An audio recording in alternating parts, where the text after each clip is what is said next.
Hi everyone, welcome back to the Container Garden series, where we're growing a vegetable garden in the 7x11 space in containers. We're partnering up with Smart Pots for this series, and make sure that you watch the entire video, because at the end, I'm going to tell you how you can enter a giveaway for some Smart Pots. Now today's video is all about how to grow more vegetables in containers by growing vertically, using trellises, towers, and rails. So let's jump in. First of all, why is it important to grow vertically, especially when you're growing in containers? Well, when you grow vertically, such as growing vegetables on this trellis here, you are maximizing the small space that you have, taking up less ground space and creating more space for growing vegetables. So I can grow a whole lot of vegetables up this trellis that I wouldn't have room to grow if they sprawled all over the ground. So let me give you an example here with this cucumber I have in this 15-gallon Smart Pots. Now a cucumber is a vining vegetable, and if you let it grow, it would just grow out here into my garden space, and it wouldn't be very healthy, it wouldn't have the airflow it needs, and it wouldn't have the space it needs. But growing it on a trellis makes all the difference in the world. What I'm going to do is show you how to tie it up to the trellis so that you can maximize the space that you have. And when you're tying things up to the trellis, you can use string, you can use twine. I like to use this garden stretchy tie tape because it doesn't need any scissors. Just pull it apart. And this Space Master cucumber is from the Container Garden Seed Collection. It's a more compact variety, and I'm already getting a lot of flowers on it, which means cucumbers are not far behind. So I'm just going to take my little stretchy tie tape here, and I'm going to wrap one of them around the base of the cucumber plant, tie it to the trellis to encourage it to grow up. And cucumbers grow really fast, so I'll be checking on this every 3 to 4 days and then tying it up as it goes. And growing vertically also has the added benefit of giving your plants more airflow, which helps them be healthier and helps reduce disease. There's lots of different things you can use for trellises. This is a really fun DIY trellis I made out of tree branches. Look around your house, see what you can find to make your own. Use garden stakes, bamboo, or purchase one in a garden center. Now, the cool thing about cucumbers is they have these little tendrils, which will eventually grab onto the trellis, but usually cucumbers need a little bit of help and training to grow up. And look, here's a little baby Space Master cucumber. Besides creating additional space to grow more vegetables, growing vertically also gives you a tremendous visual appeal to your container garden. So over here with this tree branch trellis, I love this. It's so whimsical, it's so fun. And I am going to be trellising up this sugar baby watermelon, which let me just show you down here is growing absolutely beautifully. It's not quite long enough yet to tie up to the trellis, but it probably will be within a couple of days. So we'll be checking that out, tying it up as it grows, and it'll really make the space look absolutely beautiful. Now let me show you one other reason why it's a good idea to grow vertically. So when you grow vertically, not only are you creating more space to grow more vegetables, making a really pretty visual appeal in your garden, but you're also creating some space for some shade-tolerant vegetables. So as this Space Master cucumber grows up this tree branch TP trellis, it's going to create some shade underneath here in the Smart Pots, where I can plant some lettuce seeds, which will do a lot better if they're shaded in the heat of the summer. And you're also keeping your vegetables up off the ground and hopefully away from the critters. Besides growing vertically on trellises, I love to grow vertically in crate towers. A lot of you have been growing in strawberry crate towers with me for years. So we're going to actually make a strawberry crate tower today. Now you don't have to grow just strawberries in a strawberry crate tower. Any of the seeds from the Container Garden Seed Collection, more compact vegetables, would grow beautifully in crates, but it's super easy to make crate towers. These are just plastic crates you can pick up at Target, Walmart, pick up on Amazon. And what we're going to do is line them with the Smart Pots crate liners so that the soil doesn't fall through the holes. So you can see there's a lot of growing space here. And then we're going to stack the crates 3 crates high so that you have a lot of growing space. So first off, we popped in the Smart Pots crate liner, and we're going to cut holes in the fabric to create some room for the plants. So I've got a sharp pair of fabric scissors here. And to cut the holes, I'm just going to snip and then create like an X pattern every other hole or so. And this you can have a lot of fun with, get creative, cut as many holes as you would like, grow whatever vegetables you like. It works great for herbs, works great for greens. You can even pop a little tomato in the top, which we're going to do, or even a cucumber and pop a little trellis in. So just experiment and have fun with it. So I'm going to go ahead and cut the holes in these crates. and we'll come back and show you the next step. One thing I really like about the crate liners is the fabric is super durable, it's breathable, it drains well. I really love the good drainage that the towers and the crate liners provide. So I've got holes cut in the crate liners in 3 of the crates here. Now what I did is I cut holes on 3 sides of the crate. So you can see I've got holes in about every other section here. And then on the sides with the larger section, just cut one here and then a couple down at the bottom. Now I didn't cut holes in the back of the crate because this is going to be up against my deck rail, but do whatever works for you for the space that you have. So now what I'm going to do is just fold down the crate liners to get to the top level of the crate here because we're going to stack these, and that way the crate liner is not sticking out. So one thing about Smart Pots is you kind of just adjust it to your growing space and whatever you're using them for. Then we're going to stack them like so. One more for the top. And these are really fun. You can stack it 4 or 5 high, whatever you're comfortable with, whatever you have space for. Now what I'm going to do is unstack the crates here, and we're going to add soil and then add plants as we add the soil. It's really a lot easier that way. I'm going to add just a couple inches of the Good Dirt potting mix to the bottom of the crate here. And you do want to use a potting mix rather than using garden soil. As we mentioned in the first video, it's nice and light and fluffy. It's not so heavy as garden soil, and it's really going to grow your plants nicely. And Good Dirt really does the job. So I pre-moistened the Good Dirt in the bin here, and I've added it to my crate. And then what I'm going to do is just add my strawberry plants, and then add a little bit more soil as we add the plants. These are the Quinault variety. They're an ever-bearing strawberry, which will give us a couple of crops of strawberries a year. So what I'm going to do is just feed these strawberry plants. I'm actually going to knock off a little bit of the soil and then feed the strawberry plants through the holes, starting with the bottom holes first.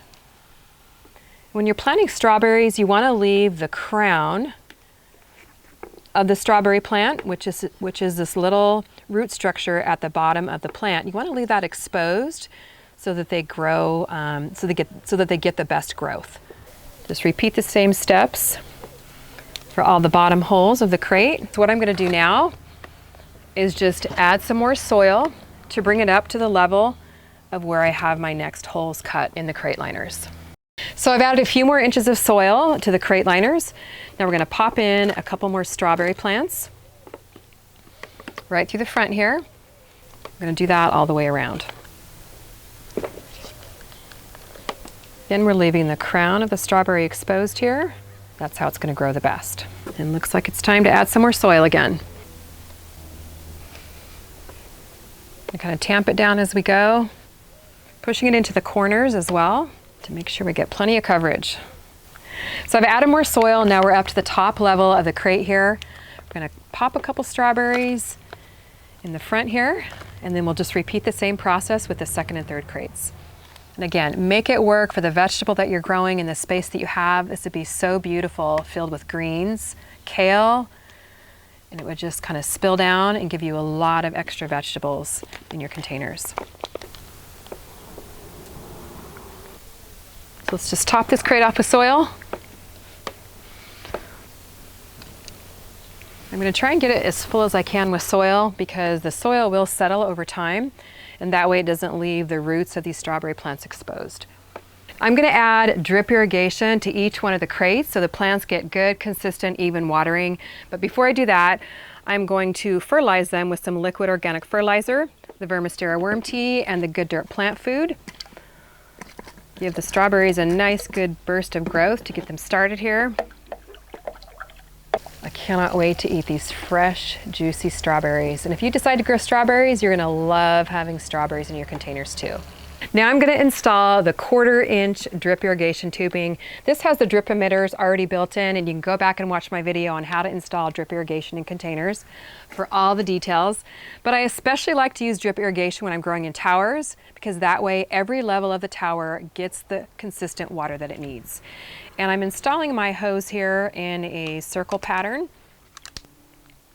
So I'm just going to wind around the crate.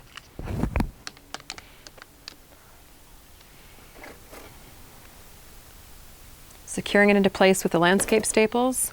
And I want to try and get the drip emitters as close to the plants as I can. Again, that way they're getting consistent watering.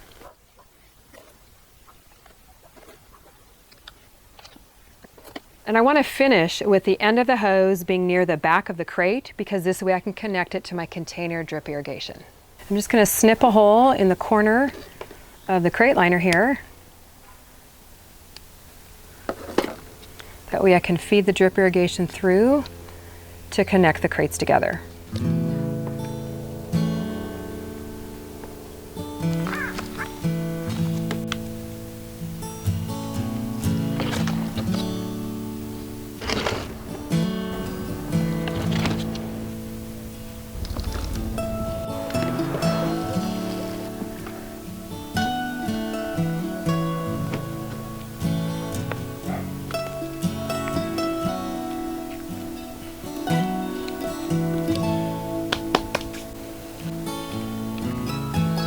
I've got all three of my crates planted. Now it's time to stack up the towers. Got my bottom one here, and I'm going to put the middle one on top of that. And notice the drip irrigation hoses are on the same back corner here.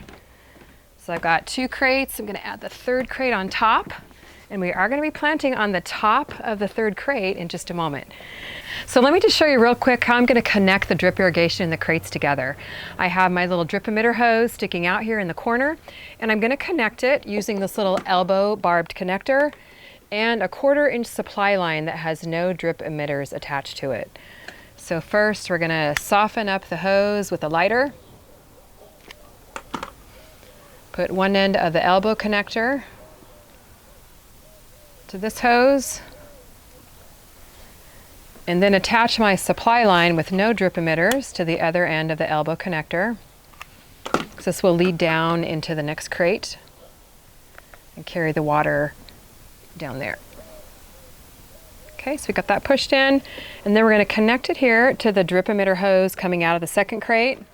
And this time we're going to use a T-barbed connector because we need these 3 connection points, and let me show you what I mean.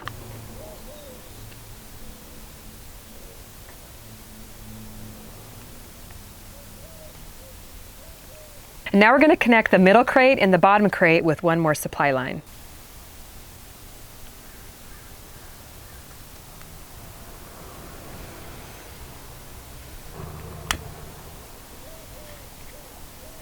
And right here, we'll hook another supply line and connect it up with our container drip irrigation system. And I ran out of strawberries for the top, so what I decided to do was pop in a couple of the tiny Tim tomatoes.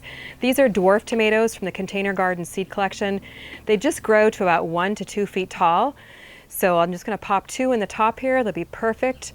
When you're deciding where to put your tower, you wanna put it in a spot that's not gonna shade out the rest of your plants. I think I'm gonna drag it right over to that corner. Now, besides trellises and towers, another great way to create more space in your container garden is by utilizing your deck rails. I mean, this is a blank canvas, and you definitely don't want to waste this space.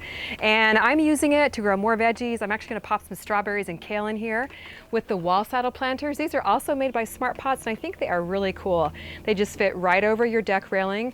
They have pockets on either side that you can plant in. I've got 3 lined up here, already installed the drip irrigation. Now here I'm just popping in some strawberries I'm transplanting from another area of my garden. It's gonna look so pretty with these strawberries hanging over the wall saddles. Just pop them in, leave the crowns out, and they'll get watered with the drip irrigation.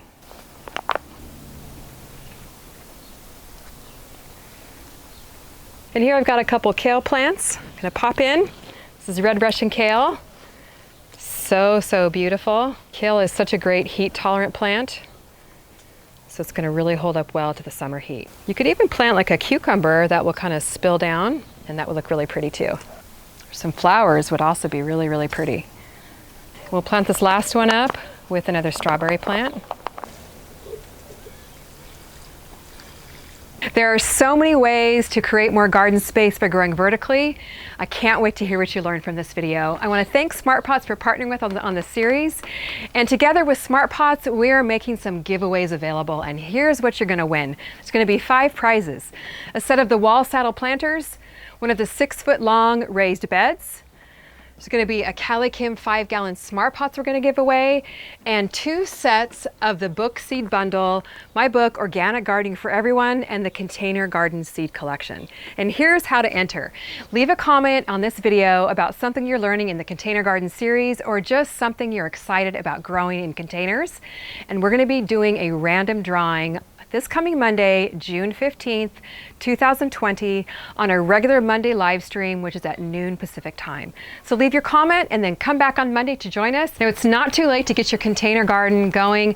Grab my book seed bundle with my book Organic Gardening for Everyone and my Container Garden Seed Collection over at CaliKimGardeningHome.com and get yourself growing. We'll see you on the next video.